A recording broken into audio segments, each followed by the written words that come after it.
Hello everyone, my name is Mansi Singh and I welcome you to IMS today.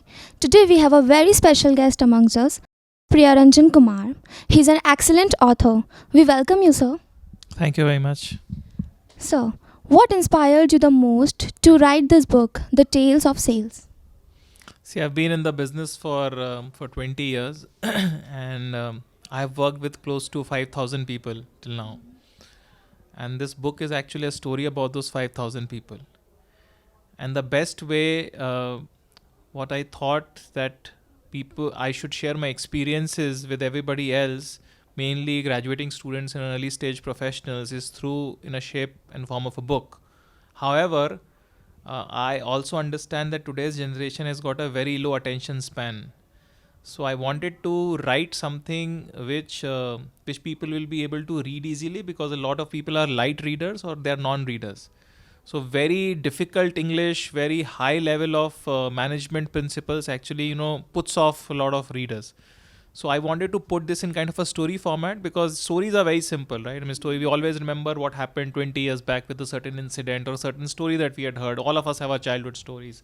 So that's the reason which I tried to integrate both stories as well as a management principle. And once they come together, on top of that is my topping or my layering of my years of experience. So it provides a complete wholesome food for somebody who's just moving ahead in their career. So that's the reason why I wrote this book. Okay. So, what advice you want to give to aspiring writers? See, the advice which I want to give to aspiring writers is that they have to be very real. For example, now, if you will understand what's happening in the society around us, gone are the days where a Bollywood movie shot in Switzerland would work. What is working is Mirzapurs, something which is really, people can relate to it. They're seeing it. And it's people are no longer are digesting content which is, let's say, a dream sequence somewhere. They're looking for reality.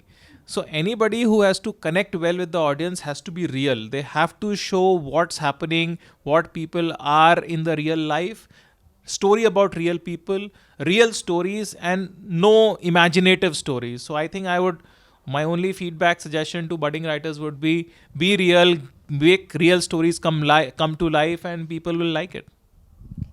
So, can you share a memorable journey or moments as an author? See, I've been writing for the last 3-4 years on a social media platform called LinkedIn. But writing 300 words on LinkedIn and writing a book are two very different things.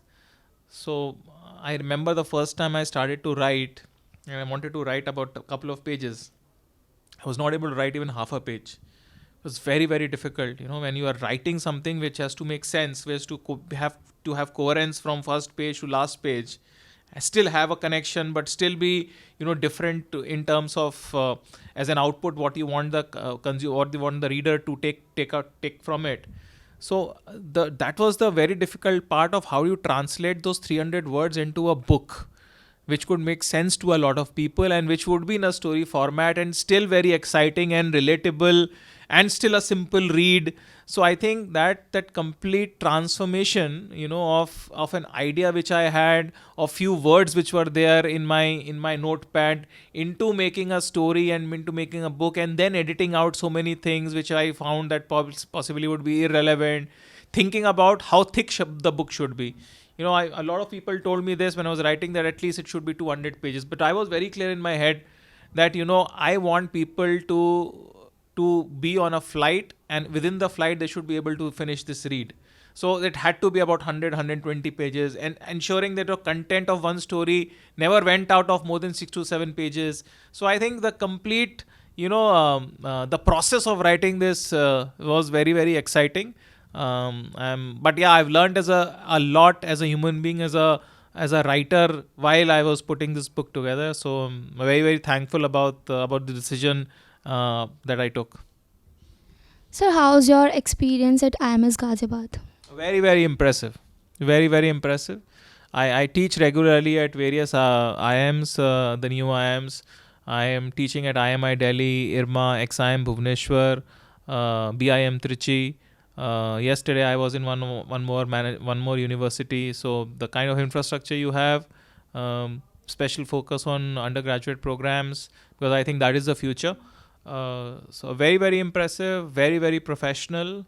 I wish you all the best. Sir, thank you so much for your precious time. Myself, Mansi Singh, with cameraman Atamaj.